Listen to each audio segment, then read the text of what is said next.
Welcome back to Thoughts on Things. I'm Josh. Back to the lesser known books of the Bible, and we're at part 3, and I'm covering Habakkuk.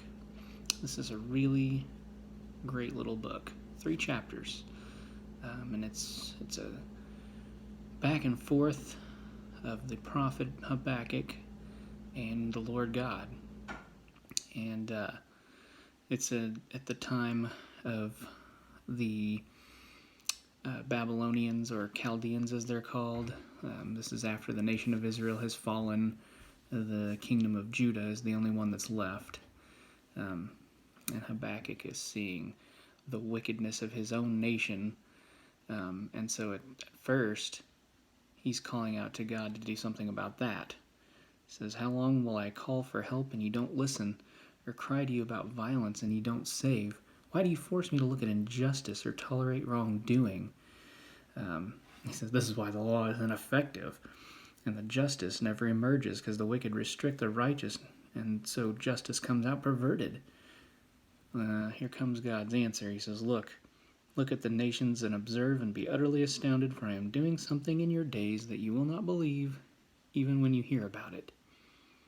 I'm raising up the Chaldeans, that bitter, impetuous nation that marches across the earth's open spaces to seize territories not its own.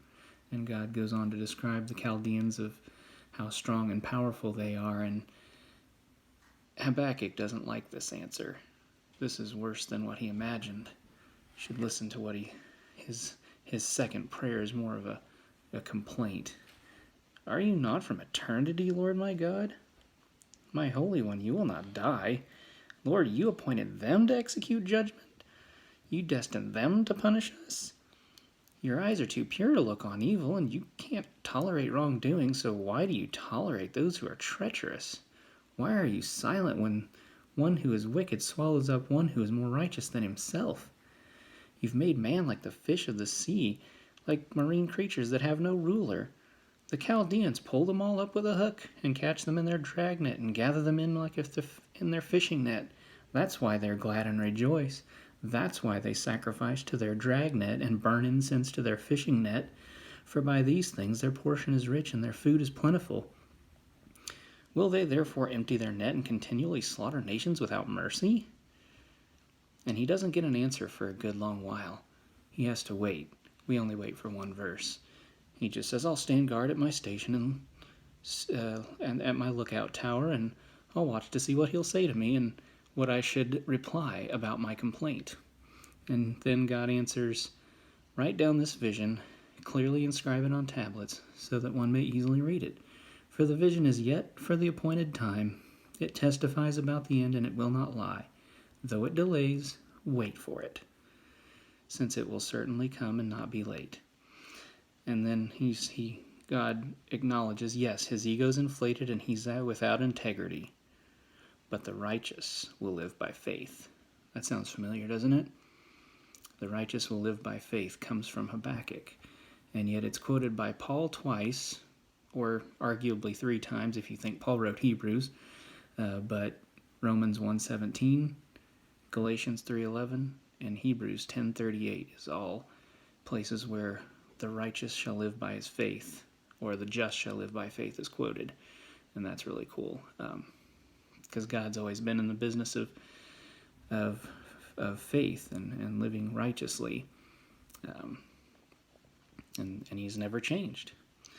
And so he goes on to describe and acknowledge that Habakkuk didn't speak wrong about Babylon, and then he goes on to talk about what will happen to Babylon because of this. He's like, yeah, they're going to judge you, but then eventually I'm going to judge them.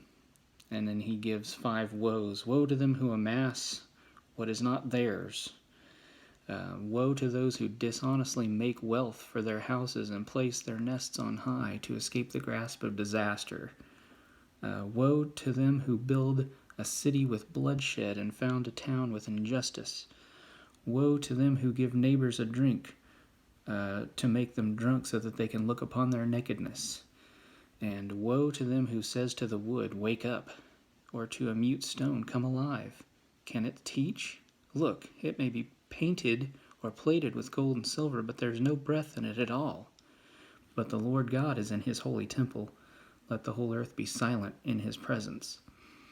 And that's the end of God's answer. So he's talking about, Babylon is an idolatrous nation, and they cause people to be drunk, to look at their nakedness. Gee, I wonder what that means. They build cities on bloodshed, all kinds of things, and God's going to take care of them for that.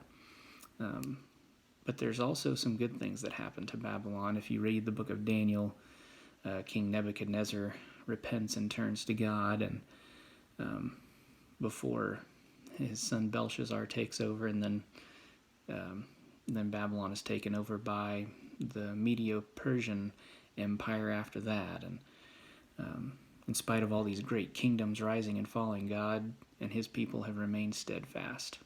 God has always been the same. And you'll notice after God finishes his second answer, Habakkuk has a major change of heart, major change of attitude, and he goes into a psalm, a song of praise. And he says, I've heard a report about you. I stand in awe of your deeds. Revive your work in these years and make it known in these years. And in your wrath, remember mercy. He's calling for revival, for God to have mercy on him and his nation. And he praises God for everything that he is and in all his power. And at the end, he expresses his confidence by saying, I heard and I trembled within. My lips quivered at the sound. Rottenness entered my bones, and I trembled where I stood. And now I must quietly wait for the day of distress to come against the people that are invading us. So he says, I accept God's answer. Now I just wait for it. And as believers, we're waiting for a day when Jesus comes back and sets everything right, gets rid of all evil, all injustice. He's already conquered death, the greatest enemy, and he promises resurrection to all of those who put their faith and trust in him, give their whole hearts to him. And so now we wait for him to come back and make this world what it's supposed to be.